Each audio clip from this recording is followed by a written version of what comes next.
Hello everyone, welcome to Tenet ఇంటే studios. This is Balaji Talpaka. Right now మన Honer Apprentice ఈ బ్లాక్లో ఉన్నామండి. ఈ ప్రాజెక్ట్ వచ్చేసి 1965 ఎస్ఎఫ్టీ 3 BHK హౌస్ అనమాట. ఈ ప్రాజెక్ట్ ఓల్డ్ ప్రాజెక్ట్, చాలా డేస్ అయిపోయింది ఈ ప్రాజెక్ట్ కంప్లీట్ చేసి. బట్ మనం అనదర్ ప్రాజెక్ట్స్లో కొంచెం బిజీగా ఉండడం వల్ల దీన్ని లేట్గా రిలీజ్ చేస్తున్నాం. సో ఒకసారి మొత్తం మనం ఈ హౌస్లో ఏమేమి చేసాం, చాలా యూనిక్ డిజైన్స్ ఉంటాయన్నమాట. అంటే వాల్స్ కావచ్చు, and kids room, master bedroom, ఎవ్రీథింగ్ది చాలా యూనిక్ డిజైన్స్ ఉంటాయి. సో ఒకసారి మొత్తం హౌస్ని మనం చూసేద్దాం.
మన హౌస్ ఎంటర్ అవగానే డ్రాయింగ్ రూమ్లో వచ్చేసి సోఫా బ్యాక్ సైడ్ MDFతో డిజైన్ చేయడం జరిగింది.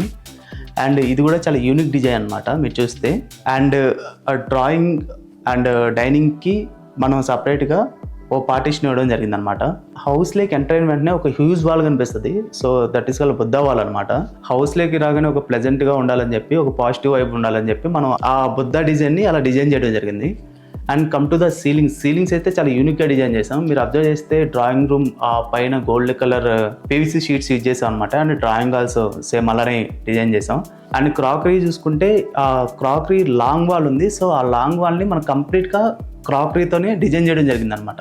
ఒక సైడ్లో long length glass and doors, laughed and everything మన క్రాకరీని హ్యూజ్గా డిజైన్ చేయడం జరిగింది. అండ్ పూజకు వచ్చేస్తే MDF అండ్ ఫ్లూటెడ్ గ్లాస్తో డిజైన్ చేయడం జరిగింది అనమాట. వ్యానిటీ చూడండి, వ్యానిటీ బ్యాక్ సైడ్ ఇవి టైల్స్ అనమాట, కస్టమైజ్డ్ టైల్స్ ఇవి. సో ఈ టైల్స్లో మనకి ఆ లీవ్స్ అండ్ హౌస్ థీమ్ తగ్గట్టుగా మనం ఈ టైల్స్ సెలెక్ట్ చేసాం అనమాట. ఈ హౌస్కి ఇంకొక బ్యూటీనెస్ ఏంట్రా అంటే, మీరు అబ్జర్వ్ చేస్తే డ్రాయింగ్ రూమ్లో కానీ లివింగ్ రూమ్లో కానీ మన సైడ్స్ ఒక ట్రెడిషనల్ టెస్ట్తో పిల్లర్స్ ఇవ్వడం జరిగింది అనమాట. ఎలిఫెంట్ పిల్లర్స్ అనమాట. అండ్ నార్మల్ ఆర్చ్ టైప్ కాకుండా హాఫ్ ఆర్చ్లు డిజైన్ చేయడం జరిగింది. Come to the dining, right side wall వచ్చేసి మన గ్యాలరీ వాల్గా డిజైన్ చేయడం జరిగింది. అండ్ లెఫ్ట్ సైడ్ వాల్ వచ్చేసి మనకు క్రాకరీ ఇవ్వడం జరిగింది. కిచెన్ అయితే కంప్లీట్గా యాక్రాలిక్ యూ షేప్ కిచెన్ అనమాట ఇది. సో మనం ఇక్కడ క్వాజ్ యూజ్ చేసాం. ఒక సైడ్ చూస్తే dish washer and rolling shutter అంతా ఒక సెక్షన్లో ఇచ్చేసాం. అండ్ ఒక సైడ్ చూస్తే మీకు కంప్లీట్గా ఒక టాయిలెట్ టైప్ ఒకటి ఇచ్చేసాం అనమాట. ఈ టాయిలెట్ వల్ల హ్యూజ్ స్టోరేజ్ మనకు ఆ టాయిలెట్ ఆక్యుపై చేస్తుంది. అండ్ నెక్స్ట్ కిడ్స్ రూమ్ అండి. కిడ్స్ రూమ్ అయితే చాలా బాగుంది.